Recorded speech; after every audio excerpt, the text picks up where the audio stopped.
This is the iPhone 13 mini, except it's not very mini, and it might just be the best iPhone of the year.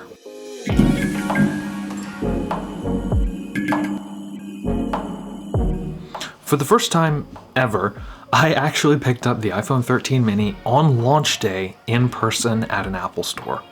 The size of my OnePlus 7 Pro was really starting to wear on me, and I wanted something smaller. But this phone is really only mini relative to the current iPhone lineup. With a screen size of 5.4 inches, the screen is only 1/10 of an inch smaller than the iPhone 8 Plus, the biggest iPhone from just a few years ago. But because the screen goes to the very edge of the device, notch notwithstanding, it all fits into a much smaller device. Design-wise, they've brought back the magnificent design of the iPhone 4. A flat band of aluminum wraps around the two pieces of glass. It's durable, and the flat edges make holding it when you're taking pictures so much easier. It also makes the bezels seem a bit slimmer since the sides of the phone don't bow out anymore. Personally, I would be perfectly content if Apple never deviated from this flat-sided design ever again. Spec-wise, it has Apple's latest and greatest A15 chip, which is more powerful than you'll ever need to run anything from Reddit to Genshin Impact. The HDR OLED display is of course beautiful and easily the best I've seen on a smartphone to date. A higher refresh rate like 120Hz would have been nice though. However, I have to admit I've demoed 60 and 120Hz displays side by side for several of my non-techie relatives, and very few could tell much of a difference. So I can begrudgingly understand reserving this feature for the Pro lineup. The notch is still here, for better or for worse, and it only really bothers me when I want to watch movies in a cinema aspect ratio. When I expand them to fill the whole screen, the notch takes a huge chunk out of the video. It is 20% smaller this year, which I do appreciate, but I would have appreciated a hole punch camera and Touch ID integrated with the power button so much more. The Lightning port is also still here, which quite frankly is nothing short of absurd at this point. Don't get me wrong, Lightning was awesome when the only standardized alternative was mini and micro USB. Nowadays it's kind of just a nuisance.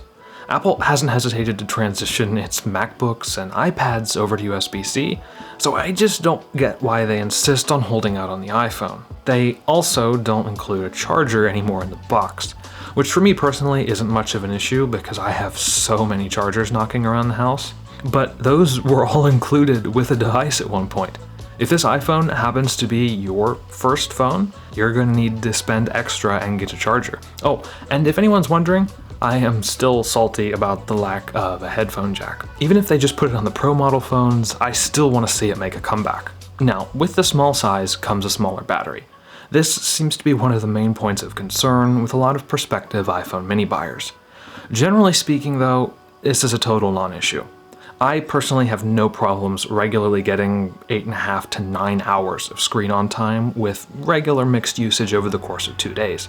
And standby battery drain is excellent as usual with iPhones. And I'm pretty much a worst case scenario for battery. I run my 13 mini with dual SIM cards both connected to 5G networks. And even when I'm in a city or town connected to the millimeter wave, battery life has been perfectly fine. Keep in mind, the battery capacity of the iPhone 13 mini is almost the same as the iPhone 7 Plus from just a few years ago. Now, about the cameras. Hate is a strong word, but I usually do hate iPhone cameras for two reasons. First, their processing of videos has usually left a lot to be desired.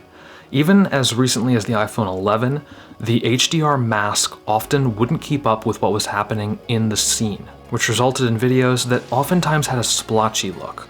And secondly, iPhone color science usually leans pretty far away from reality and more towards a heavy-handed HDR effect that in my opinion just looks unnatural. Thankfully, both of these things have been pretty much fixed with the iPhone 13.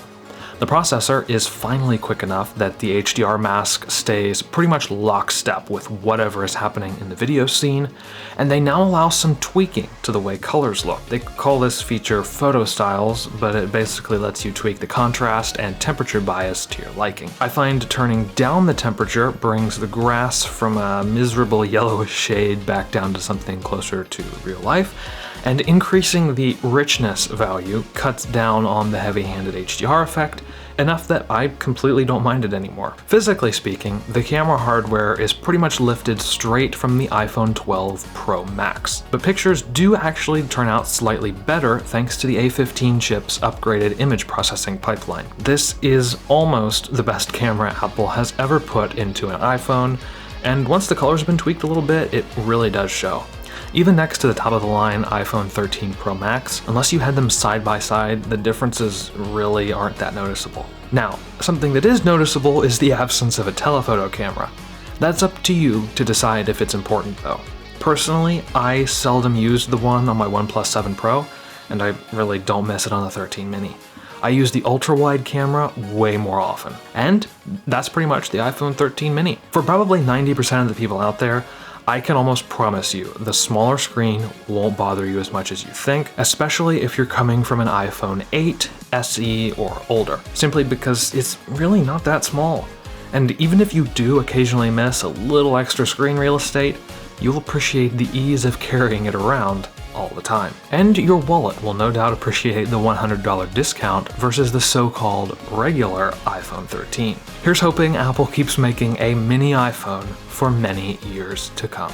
As always, thank you guys so much for watching. If you liked the video, hit like, get subscribed, and ring the bell so you get notified when I post new videos, and I will see you guys in the next one.